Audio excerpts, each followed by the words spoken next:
o'clock. Taking a different route back.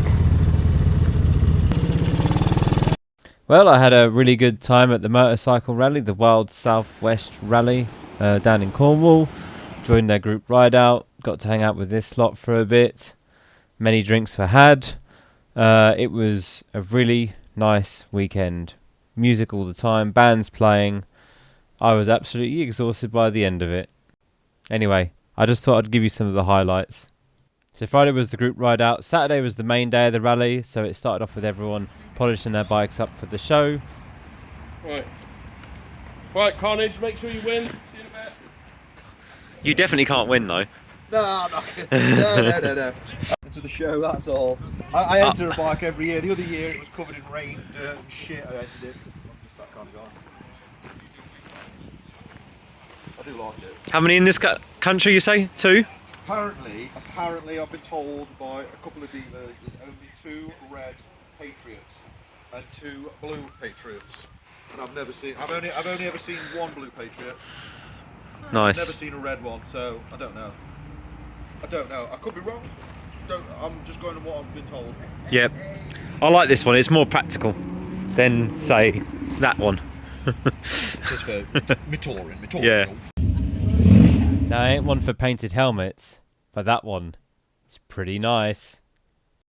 So Parr Market's just round the corner. Went for a wander, found a second-hand Mario toy, stuck that on my bike.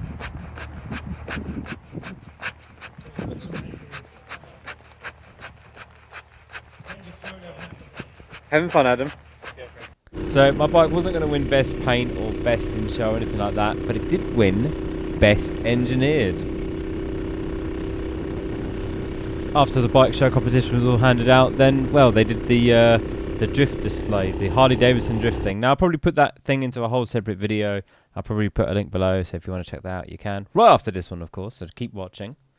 After getting pelted with rubber, some of my so-called friends decided to get tattoos. We shaved that as well. Just have a look at what you got. In a minute. What do you get? What do you get? Fish Just boat. keep swimming. Sorry, Dory. Dory's dead. Got any tickets, mate? You think you're gonna win? No. It was just a nice time to catch up. I don't know why. For some reason, every time I took a picture with Pete in it, he just looked absolutely deranged, like an absolute nerd man.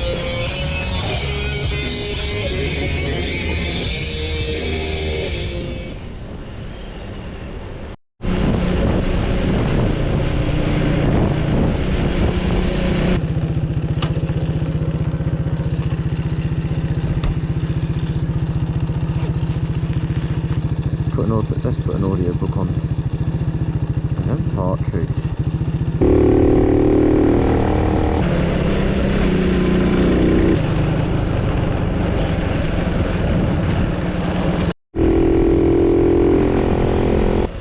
This is a much longer but a much nicer route than going up the A30.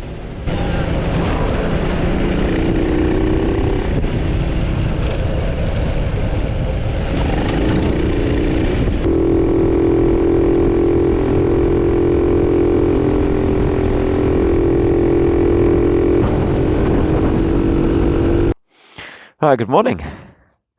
I'm on the way back from the Wild Southwest Rally. I just had a little snack and a little drink of water. Been going for a couple of hours. Yeah, done about 60 miles. So yeah, a couple of hours I've been going for. Left at 9. Oh, it's coming up to 11. So yeah, and yeah, I'm going through Dartmoor. So I've left Cornwall, entered Devon. Now I'm on Dartmoor, and I'm going to Exeter. A nice route. I'm just down this road now, but yeah, just sort of do a little video on travelling tips, maybe for small bikes. But I think the first question is, people ask, how do I find my routes? Now, there's a few ways to do it. But yeah, a few ways to do it. But yeah, I'm in 260 miles today. I've broken my route up a little bit, so I've got, you know, a more interesting morning and then a more direct afternoon. But yeah, how do I find my routes? It's a good question. So at the moment, a good way, if I want to make progress, and on a little bike you do have to make progress, you can't always take the nice route. So I was gonna, I use a few map apps, but everyone's got Google Maps. You can use Google Maps and put lots of little waypoints down, which is what I do. But if you go into the settings of your Google Maps, you can switch it to electric vehicle mode. On fuel efficient, you can pick what type of fuel you've got. So if it's petrol, diesel, or electric. And the motorbike mode did exist on Google Maps, but they kind of like removed it. And I think there is still a way to get it back, but it's long-winded and it's a bit complicated. So when I got my new phone, I didn't do it, and I was like, okay, well, and I was like, oh, there's electric mode, let's have a look at that. And what electric mode does is that it keeps roads that are consistent, so around the 40-50 mile an hour speed usually, and they try to remove hills, which is good for small bikes like Cubs. So when I want to make progress, I put it to that, to be honest, and it's actually pretty good. I used it to get to the AVR this year, and even my mate said it took him about the same amount of time, and I took a bit more of an interesting route, but going slower. But I guess if you're just on a bike, you're just constant, you're not gonna have to wait for traffic and stuff, which is good. But yeah, the hills sap your power. But yeah, just having it's a bit rubbish when it takes away the hills, though, because some of the hills are actually, you kind of want to go up and down hills. You want to go through some of the nicer routes. But this is just about like making progress, isn't it? When you got to make progress, you just got to do the progress. But yeah, if you put Google Maps to electric mode, it seems to put you on. It even aims for like more of a shorter distance sort of thing. But it does lead you down some weird roads. So yeah, it can take you down some single track roads still, and it's like, well, that's weird. Wouldn't want to do a car down there, sort of thing. But electric, they're just trying to get the most, so you're moving at a constant speed, you're not going like over 50 sort of thing, because that seems to be like the where electric cars are. So yeah, we've got like, try put it to electric mode on Google Sat Nav and see what you think. It's not vastly different, but when you want to get somewhere quickly, you can. Of course, if you want to make a silly route, use maps and GPXs and do what I do, map and GPX lots of points and stuff.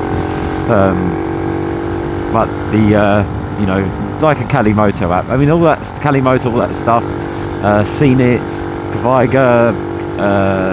There's quite a lot of these map apps out there, and they all do the same job. It's just the front end is different. That's it. And their proprietary software is all the same anyway. The software at the back of them is all the same. So they're all the same. So it doesn't really matter what map app you really use. Thing is about Garmin and TomTom, they're really good as well. So, but yeah, small bikes. That's what with Garmin's, on the old Garmin's, what I do with them is you put them to shortest distance. And there's some other settings in there, and that usually gets you the silly routes as well, like the biking routes. But yeah, you can't. Garmin is really weird. It's like a biking route, so if you want to ever get anywhere, you can't really use the Garmin. Well, you can, but it'll get you there, but it's just really slow. My Garmin is so old now, so I just use a phone nowadays, because it is way much better to search up addresses. And think about my Garmin is so slow and all that stuff. So yeah, I just gave up. I eventually just retired it in the end. I think I've still got it, but yeah, it takes forever to turn on, all that stuff. It has got lifetime updates and everything, and it was like 300 quid, but yeah, it's had its day. The only problem is with the small bikes is the fuel range. So this one's not too bad. I've got big miles, 180 mile range, which is great for me. But if you're on a smaller bike or whatever, I always plan my stops at a petrol station. So I only ever stop at a petrol station. I might stop by the side of the road to take a picture or something, but my planned breaks and planned stops are always a petrol station, and I usually aim for Tesco's because you get the meal deals, the food is there, it's on the shelf, you just buy it and go. And yeah, okay, maybe Tesco meal deal isn't the nicest food, and it isn't like, but it's better than petrol station food, as in like, you go to a petrol station and you buy their food, it's really expensive, it's like a £5 for a sandwich, and it's not very good. At least Tesco's is like, it's pretty good value for money, a drink and snack and all that stuff. And why has he stopped? Okay. And yeah, and you've got usually a petrol station as well, so it's like your double stop, isn't it? So it's good, so because you can get your meal deal from the petrol station as well. So that's like my biggest tip, is just keep your stops to like a minimum and you can keep going. I don't need to worry too much with this cub because I have got the dual tanks, but I have done plenty of touring with single tanks, single tank cubs. In fact, the last time I came to this Wild South West Rally was 2019 in November. I was speaking to Mako and it was November. It wasn't September, it was November. It was red storm warming. Anyway, I did it soaking wet. Standard Honda Cub tank, was absolutely freezing the whole time. Well, wet and everything. But yeah, it was 5 or 6 fuel stops to get down here. It was, and it was, my sat nav was literally just. I had the end route planned. It was the Garmin at the time, and then all you did is search a long route, petrol station, scroll down. When I got to about 60 miles, I was like, that's it, I need to get to a petrol station. 60-70 miles, and my tank was like, you know, I only had about less than a litre left. It was only a 3.75 litre tank, so yeah, it was pretty rough. It was doing it like that. So yeah, I don't recommend doing that with a small tank, but if you have to do it, that's the way you have to do it, isn't it? I didn't have an extra fuel can on me or anything like that. I just did it like that, and now I've got the two tanks.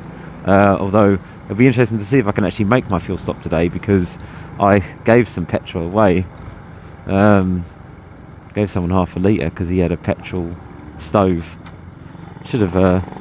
Oh, he owed me a beer. He never paid. I just realised he never paid me a beer. Oh well, I'll have to go back next year and get one next year off of him. Oh yes. But yeah, I've given all my camping gear actually to Pete, so he's taking it all back for me, luckily in the van. So my bike's a little bit lighter on the way back, which means that I don't have to take all the luggage off when I fill up the bike, which is annoying on this one, but yeah, I don't have to worry about that. So yeah, I don't know, it's just how I travel with the small bike, really. Just plan your stops like that, really, and just ride it as you would another bike. There's not too much about it, really. Just remember that you can't do the overtakes. What the hell is going on here? I can't see nothing. Woo-hoo-hoo.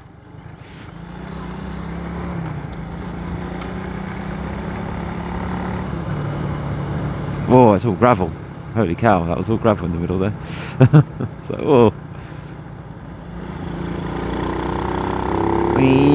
Oh yeah, my other number one tip is ignore road closed signs, because it says road ahead closed, doesn't say road is closed. So if the road is closed, right, and it says road closed, going beyond that part is a no-no, okay? Well, if it says road ahead closed, you can go through them, okay? And if it says road closed, please don't go through that. But if it says road closed, you can't go beyond that. Now, when I mean you can't go beyond it, you can't ride your motorbike through it, because that is not allowed, because you're breaking the law. If it's a road closed and you ride your motorbike through that sign, illegal. If it says road ahead closed, then it's like, well, that's fine, because it's the one ahead. I haven't reached. There's so much gravel in the road today. It's the one ahead, and that's fine because it's ahead. It's not at. You haven't reached the closed bit yet. And then when you reach the closed bit, the road could be closed, but there's definitely enough room for you to push your bike through most of the time. I'd say like nine times out of 10, you can get through on the small bike. And then also 9 times out of 10, or actually I think it's 100% of the time, the diversion, they set up a diversion that goes miles round. Okay, now that diversion is there for cars and for, like, if you're a truck or a bus or whatever, it has to be a big diversion. They want to give you, if it's going to be a diversion, it's going to be on big roads. So even if you did get to a part of the road that's shut, right, the official diversion will be miles. But if you quickly look on the map, you'd be able to find like a tight little, most of the time for me as well, you just find like a really tight, gnarly little lane, you know, that's about as wide as a car and has a massive overhang and all that stuff. Yeah, okay, it's not a very nice road, you know, not a very like this. It'll be a tight one, which is fine on the small bikes, and you'd be able to scoot round on that, so you end up don't having to do the massive detour. So yeah, that's just like, you know, just one of them things that I definitely, you know, my number one tips is you ignore the signs all the way up to the sign. Very rarely has it, I think once it backfired on me this year, where I went all the way to it, it was gated across, there was no way I could go round. I looked at the map, there wasn't an easy one to get round, so I ended up just following the silly thing was though, the diversion, it got to a point where the diversions, there was like several diversions, and the several diversions meant that, yeah, it just wouldn't come on, power. Yeah, it was a bit confusing. Yeah. What else? Don't know really. I guess. I mean, even on the standard bikes, standard cubs, I never carry spare fuel. I don't think there's much of a point to carry a spare fuel, even when I had a standard bike. It depends on the bike, but if you haven't got the space and the weight and everything, you just don't really want to carry spare fuel. I understand why people do it if you haven't, you know, but if you plan your route properly and you're planning your route ahead, and that's the whole point, you don't want to faff around. So I mean, yeah, having the fuel there for emergency is handy, but if you plan your route accordingly, then you know that in like 50 miles you stop, that's about an hour and a half, have a quick stop, have a fill up, carry on going. You don't want to have to keep stopping, basically, especially if you've got a lot of miles back. You don't want to have to stop by the side of the road, refill your bike up with fuel, then go to a petrol station, refill everything. You know, it's double stopping. I think I've only stopped twice today, once to take that picture and once earlier just to change music on my phone. That was it. So I know 76 miles to go to my fuel stop, 76 miles, so I should be able to make that hopefully. Anyway, I guess that's just some of my little tips that I use for, you know, when I'm travelling on the small bike. Yeah, that's about it really. I kind of want to get a screen, but hopefully I've got one maybe on the way soon. That's what little projects through the winter for this bike, I think, definitely. Little add-ons and stuff I can get. Maybe install heated grips or something. Or maybe get some heated gloves. That'd probably be the cheaper option now at this point. So many bikes. It'd be cheaper just to get some heated gloves.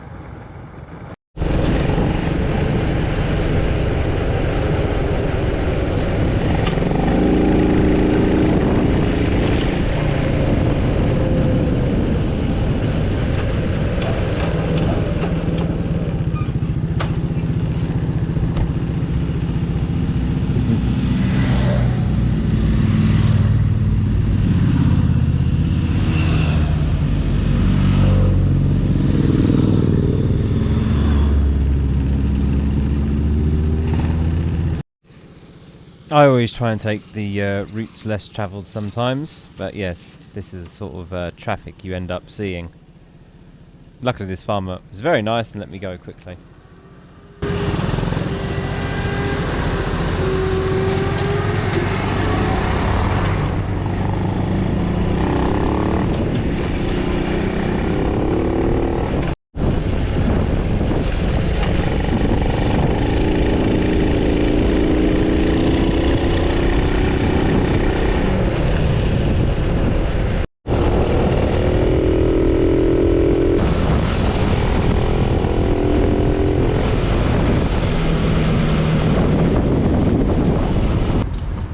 Right, last fuel stop of the day. How much fuel have I got left?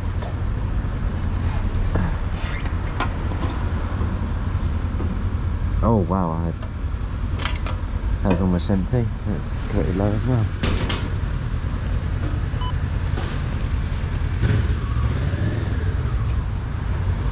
Oh, that was really low. There's dregs in there. So this is going to be an expensive fill up.